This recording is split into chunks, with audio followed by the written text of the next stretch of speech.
महायुतीमध्ये आम्ही सर्वांनीच जनतेचा विश्वास संपादन केला आहे आणि जनतेचा विश्वास जेव्हा आमच्यावर जनतेने टाकला तेव्हा अजूनही महाविकास आघाडी या पराभवातून बाहेर निघत नाही आणि महाविकास आघाडीचे नेते शरद पवारजी, सुप्रिया सुळे आणि सर्वांनीच म्हणजे एक राष्ट्रवादी काँग्रेस शरद पवार म्हणतात की ईव्हीएमचा दोष नाही आहे आणि दुसरीकडे काँग्रेस म्हणताय की ईव्हीएमवर खापर फोडताय। मला वाटतं हा नरेटिव्ह तयार करण्याचा भाग आहे।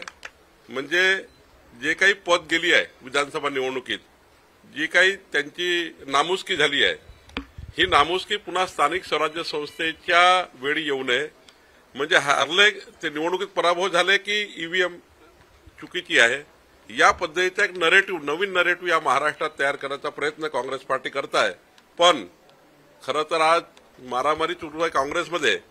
काँग्रेसची मारामारी, अंतर्गत लाठाळ्या आणि काँग्रेसवर जनतेचा गेलेला विश्वास, तो विश्वास जो गेलाय तो काही परत मिळणार नाही। त्यामुळे ईव्हीएमवर फार आंदोलन करून जनता काही ते आंदोलन आता ऐकत नाही, जनता त्या आंदोलनाला दखल घेत नाही। तेच नेते उभे राहतात, तेच नेते फोटो काढतात।